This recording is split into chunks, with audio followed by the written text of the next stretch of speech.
All right, let's call it to order. Looks like we're all here. That was a good lunch. Becky's returned from all her travels, refreshed and revitalized, right? Ready for some more? Call this meeting the order of the Board of Health for the City of Lubbock. We've got things to talk about today, no action items, but a number of things to talk about. And I appreciate everybody being here and allowing us to conduct our business. There's Dr. May. So let's start off with that. We have one person signed up, Mark Larson, but he's not here yet. So I guess let's move ahead. And then if he shows up later, can we let him talk just when he gets here? Okay, all right. So we'll just leave that until Mark can get here. But we have some speakers here today. Matthew Harris is here with an update on the Smoke-Free Coalition. If you've been watching Channel 2 City Hall, City Council meetings, I'm sure everybody gets just really riveted at night watching that. I like it, but he was there last night and the last couple of nights. So Matthew, I'll let you, if you want to step up to the front and kind of give us an update on the Smoke-Free Coalition.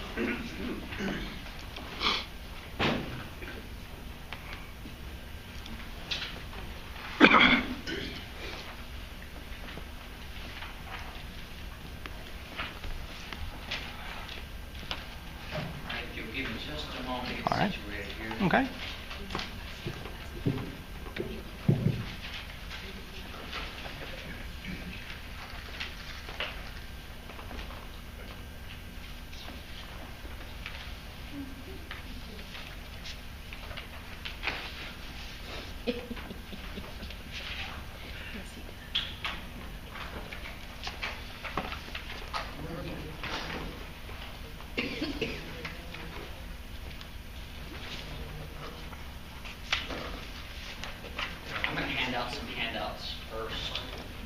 All sorts of handouts.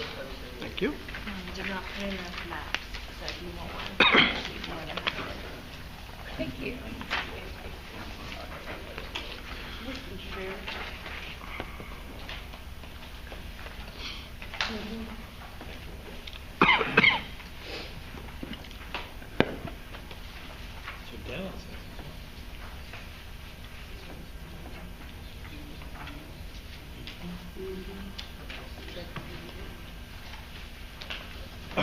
Boy, the panhandle's empty, isn't it?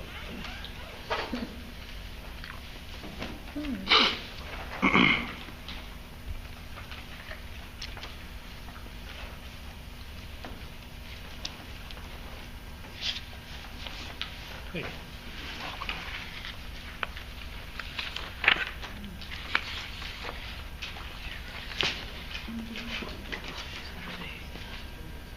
May have to have you guys share. That's okay. Yeah, we'll share. It's okay. Yeah. We've got a few more members than the last time we were here. Wow. Is that businesses or odds? Yeah. You know, I remember there was this sports bar event. And when I went to places like Jazz, the food, can't see it. And one of my patients just came to see me yesterday. He's got asthma. I said he was exposed to smoke. I said, how'd you do that? How'd you do that? And he said, well, I went to a music venue and they were all smoking. So this morning I woke up with asthma. Okay, ready? Go ahead. All right, my name is Matthew Harris. I'm the chairman of the West Texas Smoke-Free Coalition, and I'm here to give you a brief update as to what our efforts have been since the last time that we addressed the Board of Health, and give you a brief update as to where we are in our pursuit for a comprehensive smoke-free ordinance for the city of Lubbock. We'll start with our first city council meeting because so far we've presented at 4 city council meetings. We started on June 26th. We presented 5 speakers to the city council. Among them was Dr. Shakuru, Dr. Scott Shermer, and Kavitha Selvin, who's a medical student at the Health Science Center. That entire presentation was focused on the health impact of secondhand smoke on the citizens and employees of Lubbock that are working in these conditions. The second city council meeting was on July 10th. We presented 7 speakers to the city council, and among them were the bar, sports grill employees that are suffering from exposure to secondhand smoke. And our focus for that meeting was the economic impact on this is created by smoking ordinances. And we provided one of the things I just now handed out to you there was a preliminary assessment of the impact of the smoking ban on restaurant and bar revenues in Lubbock, Texas. The current ordinance, whenever it was enacted in 2004, was reviewed by Dr. Philip Wong and Dr. Donna Bakke in 2006. And that's what this report is. And this is the report that we provided to the City Council that showed that not only did that smoking ordinance then not impact the sales, but it actually significantly increased the sales that was provided by reviewing the information of the comptroller's office. And so that was the big fear among all the businesses then, and I think that's what everyone came out to the City Council and said was that if you enact this ordinance, then all these restaurants are going to close, and that just absolutely did not happen. And our study, or the study of Lubbock, mirrored what has happened all across the state, in that sales vastly increased after enacting a comprehensive smoke-free ordinance. We also provided a law student at that City Council meeting on July 10th who studies constitutional law, who presented research on how the appellate courts have decided the constitutionality of smoking ordinance. And I know that's something that Dr. May had asked about the last time we presented at the Board of Health. And overwhelmingly, the majority of the appellate courts have said that local city councils have the power to protect the public health, and such ordinances are constitutional. And even the Attorney General came out with an opinion that said that there is no constitutional right to smoke. It is a privilege to smoke. Because in one of those cases, it was a prisoner who said that he was deprived of his constitutional right to smoke, and said that that's a right, and that even that right is denied to free people. You're equating people outside of prison at the same level? No. Only that the courts address that as saying that there is not a constitutional right to smoke. It is a privilege.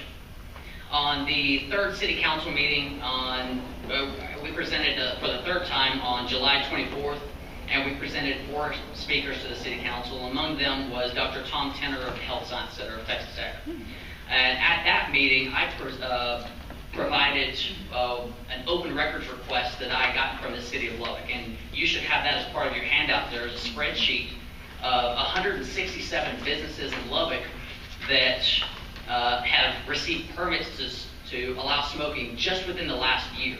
And that was kind of surprising for us. We really thought that there were going to be far fewer businesses permitted to smoke. And upon review, and you'll see by going through that list of 167 businesses that there's a hair salon, a CPA, automotive stores, and even a downtown office building that is permitted to allow smoking. And so whenever we got this list, we realized that because previously our focus had been on the bars and restaurants and sports grills and cocktail lounges that are specifically excluded from the current ordinance. But then at that point, we realized that so many more businesses are allowed to smoke because there's also a provision in the current ordinance that allows smoking inside of what's called a designated smoking area.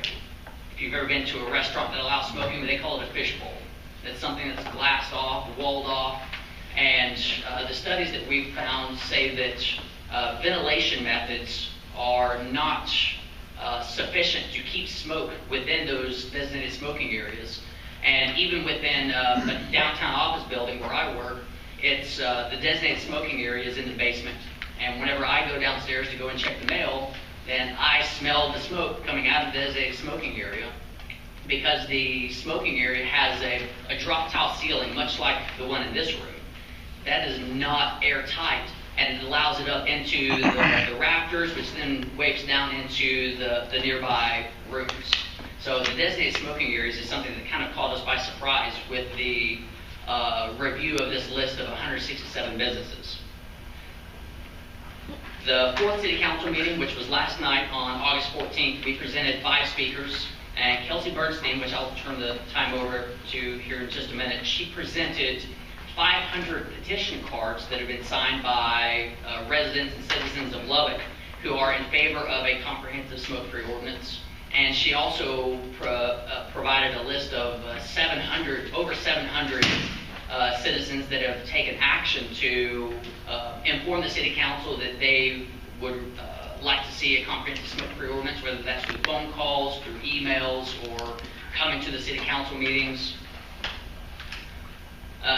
So far, we've been blessed with some good press, which has allowed us to further our goal of educating the public on the dangers of secondhand smoke. A few months ago, I guess about 2 months ago now, the Avalanche Journal editorial board put out an editorial piece reviewing whether or not Lubbock needed a comprehensive smoke-free ordinance. And the outcome of that in their editorial piece was that the idea of a smoke-free Lubbock was appealing to them, but adding a new ordinance wasn't worth it, which is a little bit odd that they would argue that we need a smoke-free Lubbock, but we're not worth an ordinance to do it. It almost seemed to advocate for anarchy above all else. Right now, the current status of the ordinance, the Lubbock City Attorney, from what I've read from the Avalanche Journal, has formally started the drafting process for the comprehensive smoke-free ordinance, because the manner in which this will come up for a vote is the city council has to direct the city attorney to draft the comprehensive smoke-free ordinance. And so that's what our efforts have been for these past 4 city council meetings during the citizens' comments period, was to show them that this is something that Lubbock needs and it's time for. And so fortunately for us and fortunately for the citizens of Lubbock, we have council members who care enough about their health to make that request. So that request has been made to the city attorney to draft that. My understanding is that he is in the process of drafting that ordinance. And then whenever he's finished with his drafts, he will present it to be placed on the agenda, and then the city council will vote on it. Right now, we're not certain of the timeline of when that will formally come up for a vote, but we have provided a model ordinance from the Americans for Non-Smokers' Rights with some model language that can be used that we think would be beneficial. Based on the numerous polls that have been conducted, and that's one of the things that's in your handouts there. The first page of the black and white polls shows the same as the color information, but it shows the sheer volumes of citizens of Lubbock that are in favor of the ordinance. The following pages are, the second page, is a study performed by medical students, one of those being Kavitha Selwyn from the coalition. Before she even realized that we had a smoke-free coalition, she did this as part of a research project for school that was researching smoke in Lubbock. And she, on her own, polled businesses, and she even polled students and those that patrons that frequent these bars, because her focus was on bars at that time. And her poll numbers mirrored a lot of ours as well. There's very strong support for a comprehensive smoke-free ordinance, and that students and patrons would not be negatively affected if this ordinance was put into effect, because they would still continue to go out, and it wouldn't stop them from going out to the bars at that point. The last page of that is a compilation of unscientific research, just online polls that have been put up by KMAC, by KCBD, KFYO, where they put up a poll where members or people who were visiting the website could vote whether they were or were not in favor of a smoke-free ordinance. And you'll see that in all of those, their numbers are very close to the polls, the poll results that were done by the third party that conducted the polls for the American Heart Association. So right now, our status is that we are waiting, we're praying, we're begging, we're pleading for this ordinance to be placed on the agenda, so that way the city council can vote for it, and at that time we are hopeful to be successful. So right now I will hold for any questions that you may have. Yes, sir. Is there anything you'd like the Board of Health to do? I'm sorry? Is there anything that you would like the Board of Health to do? Yes, we would like the Board of Health to pass a resolution that is in favor of passing this comprehensive smoke-free ordinance.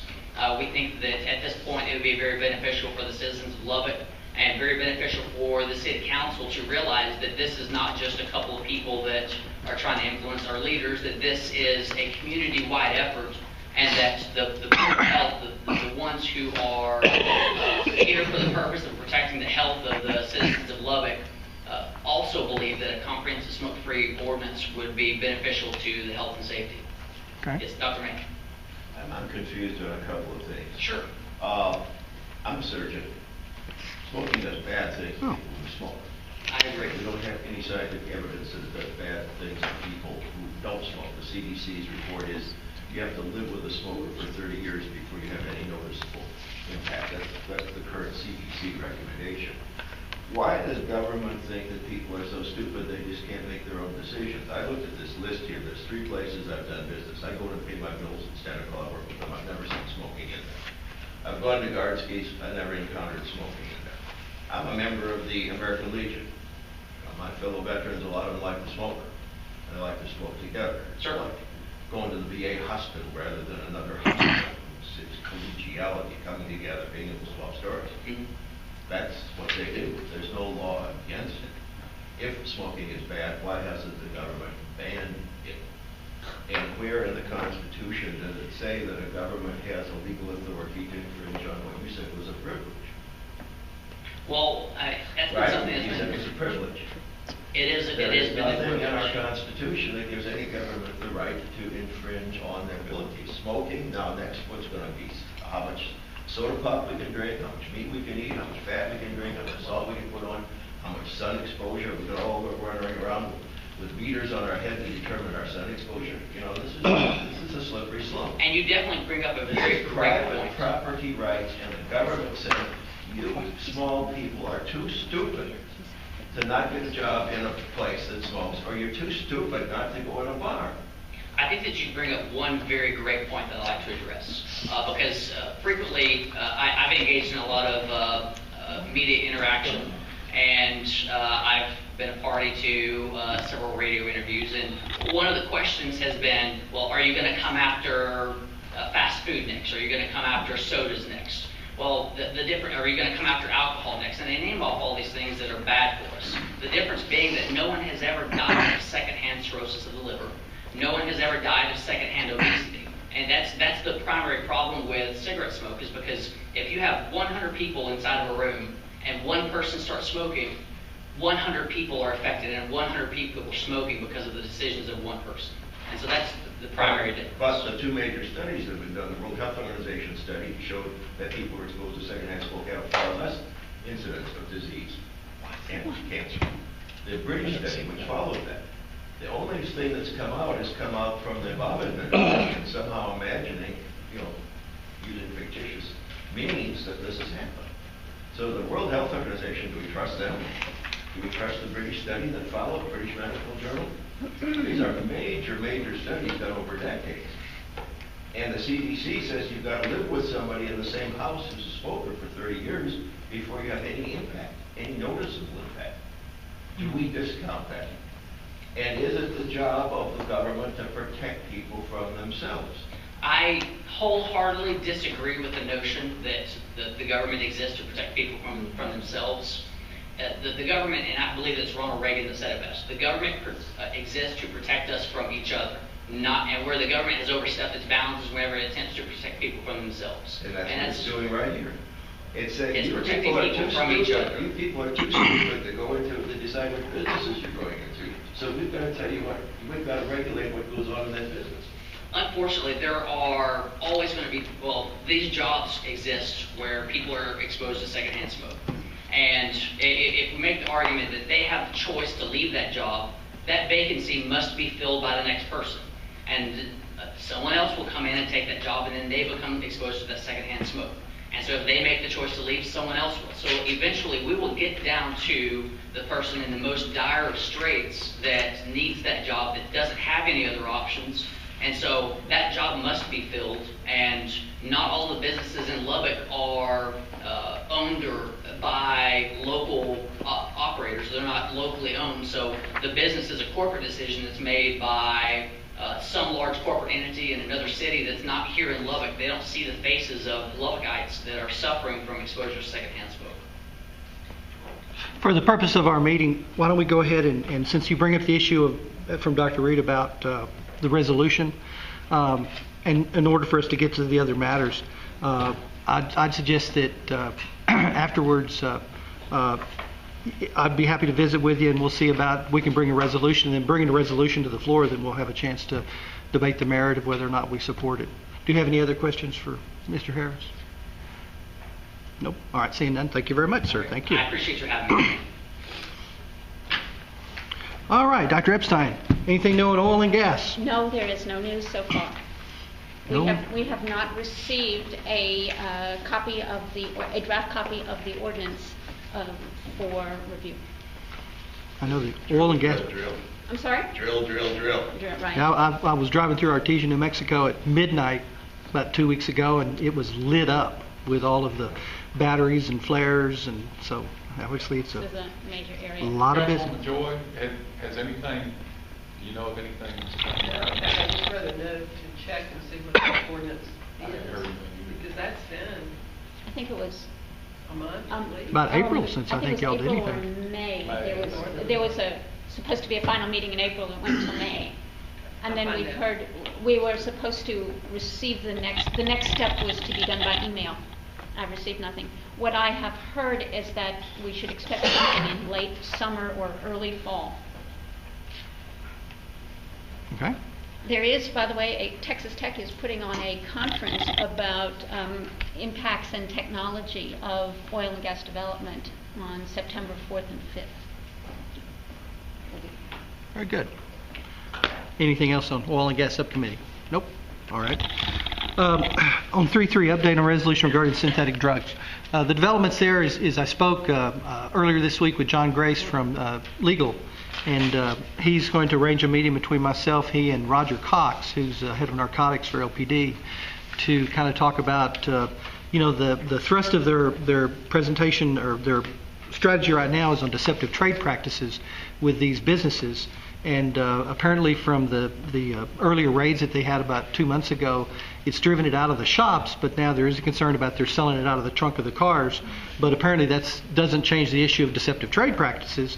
And so he recommended that we kind of wait and see what comes out of that. So I will supposed to have that meeting, and so we'll get with him. And then John told me that after this month, he has some conflict where he wasn't able to come to our meetings, but that will resolve, so he'll be able to come starting the next meeting, so we'll get some further updates there. Now, I gave you some handouts here. I went to a really good... yes, Dr. Two things. Is it the businesses that are selling this out of the trunk of the car, or is it private entrepreneurs who are selling it out? Do we know? My speculation would be that there's some connection between the businesses and the people selling it out of the trunk of the car, but I have no evidence. I have to meet with Mr. Cox. There's a news story out there that I caught late last night from New Hampshire. Apparently there's about 50 people were seriously sickened in New Hampshire with one of these drugs. It listed a specific one. And New Hampshire is having major problems. I think it was yesterday or the day before that this all came down. So that fits right into what you're doing here. Right, and I think it's evolving, particularly the aspect of instead of trying to isolate and the problems of assay of chemicals, et cetera, now they're going at it more as a deceptive trade practice. Well, the question is why we just can't get a blanket coverage for this whole class of drugs that does these things rather than the individual drugs. Well, it was interesting. As I said, I went to this workshop at Rancho Dovetree earlier this week, and they commented that one of the problems with the crime labs is that you just can't walk in there with a green leafy substance and say, tell us if there's anything in this that's illegal.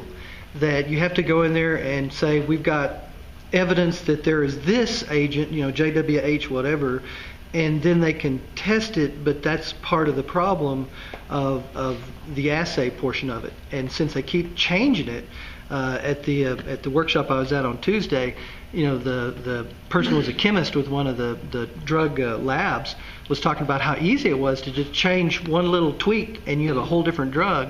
And so the trouble is going to be, and I think Dr. Reed had spoken to this at one of our earlier meetings, we're always going to be a day late and a dollar short on chasing after that avenue. And so we may have to do something, more akin to like the deceptive trade is the way to go after it. One of the things is, as you said, they keep changing a molecule. how many of these drugs are going to become permanently bound in some of these patients? I mean, they're going to design stuff that permanently affects some of these Right, patients. right. One dose and you're cooked. Right. So anyway,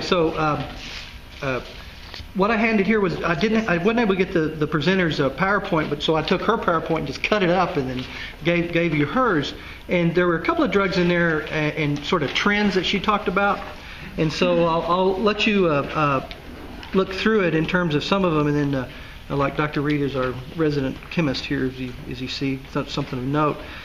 It was just interesting talking about how they're changing things. But for example, if you look on the second page where they have the a number of herbs that the CAT, K-H-A-T, and how I sit there the other night and I just went online to see how many of these drugs I could find, and I could find all these drugs and easy to order, and just whip out my Visa and MasterCard and would have gotten them. And so they're drugs I think that I wanted to alert the board to do some of your own investigation. So some of these are true designer drugs that are being redesigned by some rogue chemists, and others are some of these herbal or quote all natural kind of preparations in there. And so Kate was one of them. Methadone was another one that I thought it was interesting that in the UK in 2010 it was one of the most popular club drugs. And so we're talking about stimulants there. And that these things, as the presenter was saying, they're coming in from the coast. So they're coming to us in Texas from either end. So a lot of this I'll leave you to look at, but it's really incredible when you go online and type this stuff in. And so you take any one of these drugs, then you type in the phrase "for sale," and I found one website which was smokableherbs.com, which just immediately you could get any one of these listed. Kratom, which is the third page here, K-A-R-T-O-M. I've had several clients that have reportedly using these. It's an opioid that is coming out of Thailand, and again, very easy to obtain. In this case, there was some question about it appeared to have some benefit with people who had opioids addictions. But of course my concern would be unregulated and not under the supervision of a physician. Are people going to have that habit of if 4 is good then 20 must be great? So I think this is a drug which we're starting to see in our community. So you got some pages there. On the fourth page, salvia. This has been around. I've had several clients that have reported use here. Then going on, the next page talking about some of the new age psychedelics and psychostimulants that again they tweak these so they're not illegal, and you can just purchase them right on the internet. Then you had and this Becky had forwarded on the next page, page 5, a concern that was raised about crocodile, which is what's that? The second to the last page on the top. Crocodile is a derivative of sort of a dirty cousin of morphine, and if you want to see something graphic, go look at, do a Google search on images, because what happens is when the users inject these, the chemicals used to derive the drug cause the tissue to necrose, and you have basically amputations and just hard-looking users. And it said the average life of a user is only 2 years.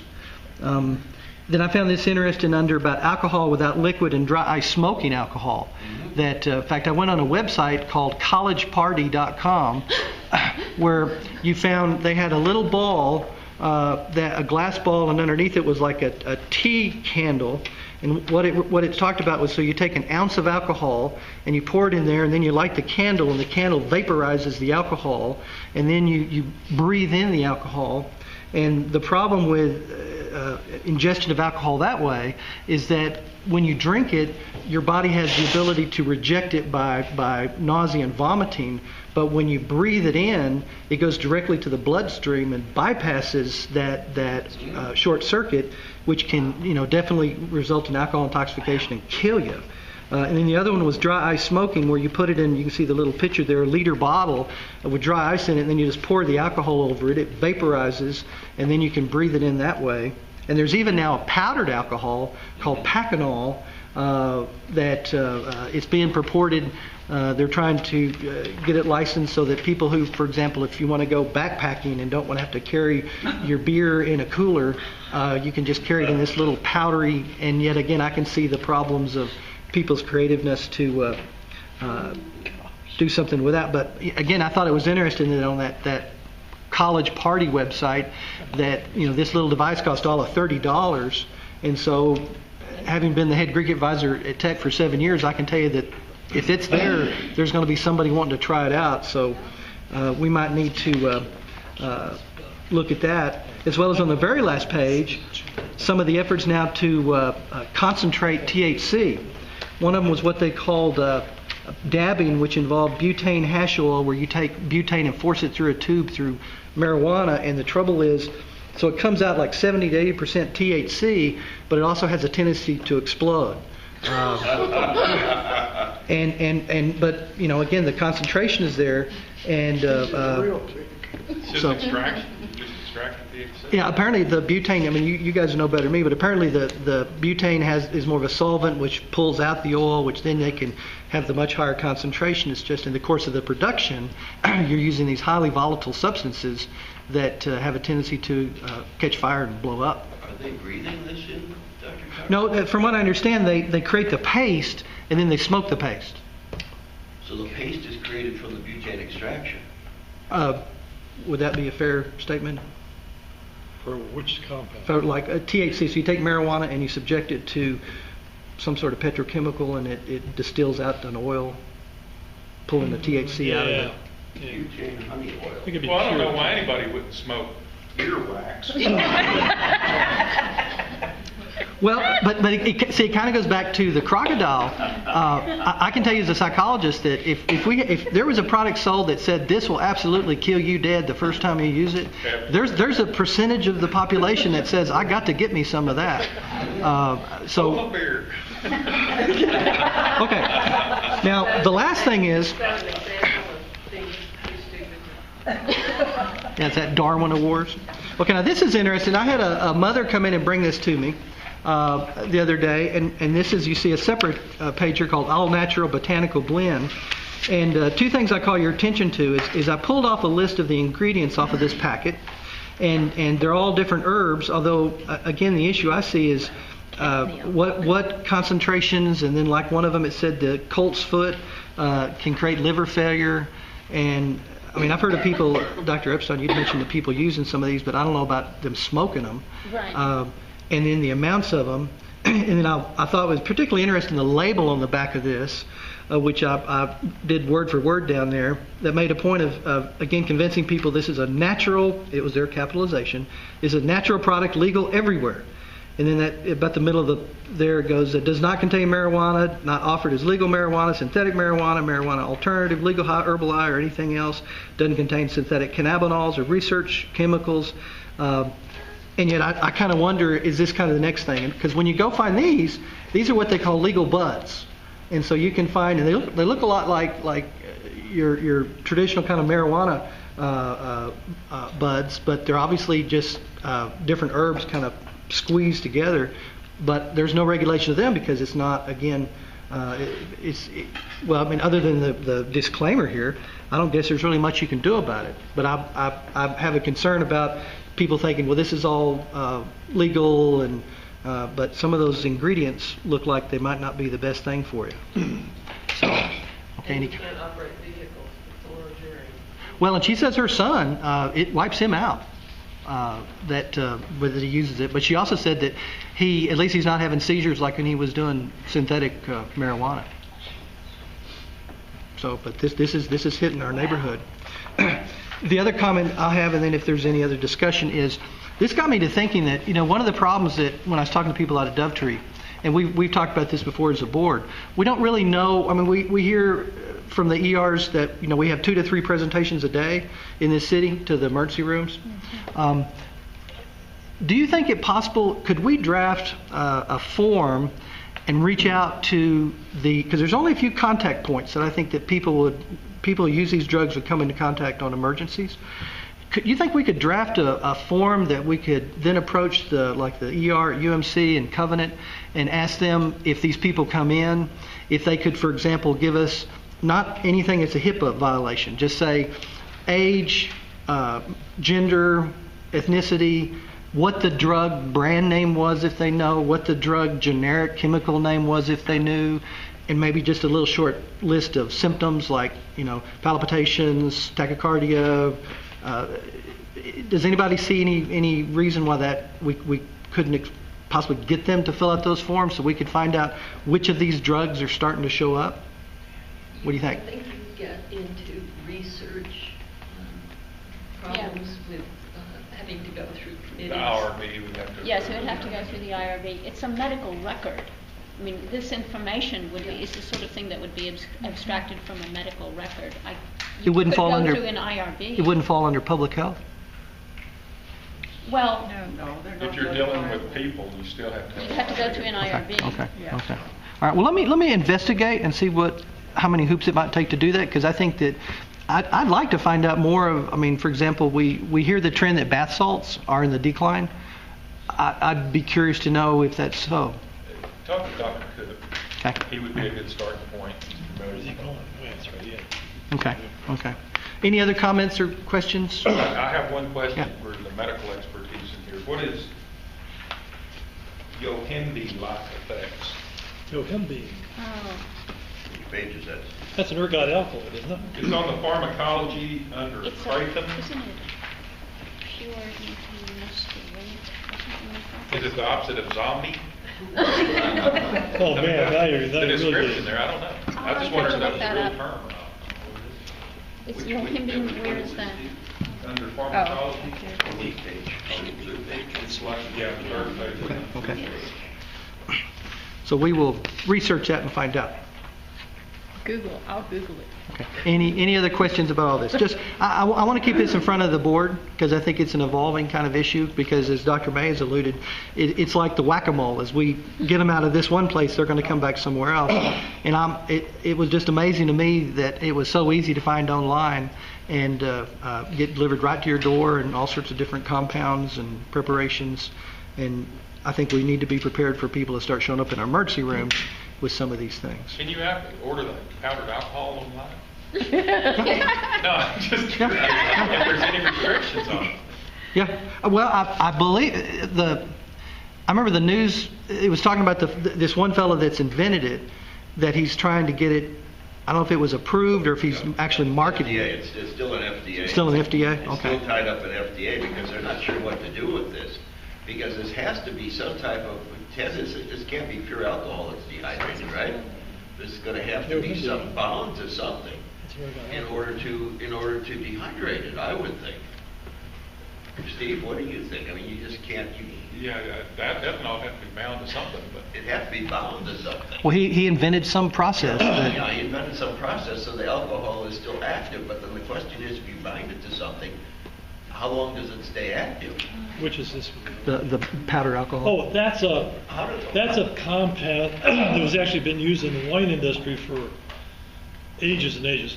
When you put it in water, it kills bacteria and things of this kind. However, it hydrolyzes and forms CO2 and ethanol. so you bind it to CO2? Pardon me? It's just bound to CO2? Yeah. It hydrolyzes and forms CO2 and It breaks ethanol. down. And so consequently, it's sort of instant beer. So it gives effervescence to the, Probably. I can get you all the references but to it breaks down into alcohol, the alcohol that breaks down. ethanol and CO2.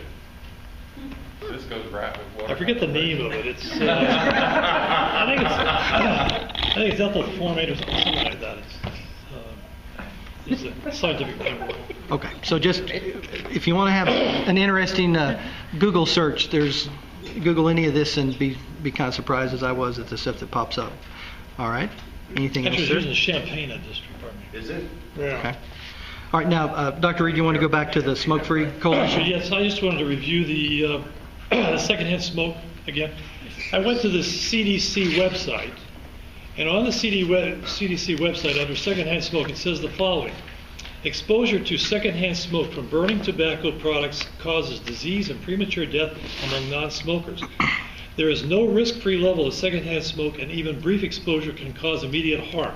Studies have shown that smoke-free laws that prohibit smoking in public places like bars and restaurants help improve the health of workers and the general population. They have 17 references to that. Some of these improvements in health outcomes, such as reduction in hospital admissions for heart attacks, begin to be realized shortly after the laws take effect. There's 5 references to that. Hospital workers' health in 2000, hospitality workers' health, pardon me. In 2009, a report by the International Agency for Research on Cancer concluded that there is sufficient evidence, the highest level of evidence on the report's grading scale, that implementation of smoke-free legislation decreases respiratory symptoms in workers. And it goes on and on. There's a whole long thing. But I thought we should really get onto this because I think it's a real health threat. Yeah, I think at the next meeting we'll bring a resolution up that we can debate further. Okay? All right. 3.4, update on budget request for health facilitator. Councilwoman Joy tells me that my prayers may still be answered. That's right. Scott's not here today, but I visited with him yesterday. And last night, we didn't set the tax rate, but we have a proposed tax rate that has enough money in it that we could fund the health facilitator. Now, there'll be people in line for those fines, but don't give up. We're still going to try to get you there. Good. So your appearance at the meetings would be Well, he helpful. just had a Why conflict. don't we fill positions like this with volunteers? We've got hundreds of retired physicians, 1,000 retired nurses in this area. I mean, lots of people who are just looking around for things to do. It would seem that it would be prudent for the city to start to fill a lot of positions, including taking care of our grounds, taking care of our streets, taking care of our parks, with people who are retired and who would do this as a public service, giving back to their community, rather than having to hire people and put them on the payroll. This way we can continue to bring down our tax level here and make Lubbock more attractive. We could bring in 12 people to fill that role. Rather than just one person, we could have a whole staff of people But who you are... still got to have somebody to coordinate it. Well, and You have a volunteer to coordinate. Well, I mean, if people... you're going to do this under the auspices of the city, I think that would be a difficult thing to have just a volunteer in charge of it. Why does the city have to control? Why can't the city just Because they're going to facilitate? go out in the city parks, and they're going to go out into the city businesses and the city schools and whatever. And so there's going to be somebody who's facilitating. That's my vision for the health facilitator, is that that's exactly what's Yes. going to happen. Where it's going to be volunteers, and they're going to go out, and they're going to do these things. But I don't think it's going to happen just by a volunteer person. okay. All right. Well, I think volunteers are highly If you can get somebody underutilized. retired to go out and, mow the grass in the parks, let me know who they are. Well, I can have a look. Charles, are you ready? I think if you look, you'd find those people. All right. Mary, communicable disease. Yes, we've had a slight increase in Campylobacter cases last month, although the other enterics were very few cases. We do have an increase in pertussis. We saw 6 cases last month, where we'd had none the 2 months prior, but we haven't had any more reports in recently, so I don't know if it was just a little fluke or what was going on. Juvenile or adult? Both. Both. Yeah, there were kids, 10 to 15, and then 2 adults, How old were the adults? between 40 and 50. So, Vaccinated? All birthdays? I don't know about the adults. I didn't believe the adults investigate had, the I don't adults, believe the adults had had a Tdap. but the children had. No insect-borne illnesses. We had 5 invasive strep diseases and no deaths. And then we had 5 cases of multi-drug resistant Acinetobacter, which is the newly reportable, Hospital acquired or otherwise? yes, healthcare facility acquired. Nursing home or hospital or All different places. And you had mentioned no insect borne, that means no No. West Nile virus. Steve, have we seen any out there? Nothing? Not confirmed. Nothing yet? Not even in horses? I don't know about horses, but we're not seeing mosquito. Some suspect in mosquitoes, but not confirmed yet. And Dr. Pritzley, I heard, just caught part of a news story about a sleeping tick, or there's some other kind of disease coming this way. Talking about Amblyomma Kissing, yeah. americanum, the Lone Star tick. Yes. It's in Lubbock only because of firewood. We're way outside its natural range. It's mainly North Texas and Oklahoma. But it's been known as a vector for a long time. Rocky Mountain spotted fever and coccyia, Q fever, other things. It's deal with causing inability to digest meat. That was a story that kind of caught my attention, that brought it in the news. There's a lot of proteins that you can get from an arthropod bite or sting, whether it's a spider or scorpion or anything else, that might temporarily change your protein metabolism. It just because it's you're ill, you have an immune response. But I don't know in depth the story that was referred to about digesting red meat. I don't know the scientific. So we're all safe. Don't panic. We'll be banning red meat here. Okay. Watch for kissing bugs. Kissing bug. All right. How about, can I get a motion to approve our July minutes? I would like to be amended to include the date. Did I Okay. forget the date? So corrected. Okay. Any other observations? Do I hear a motion? Somebody? Move. Move. Second. Okay. So those are approved. Any other business to come before the board? No, we have things to do, but always glad to have you. This meeting is adjourned. Thank you very much.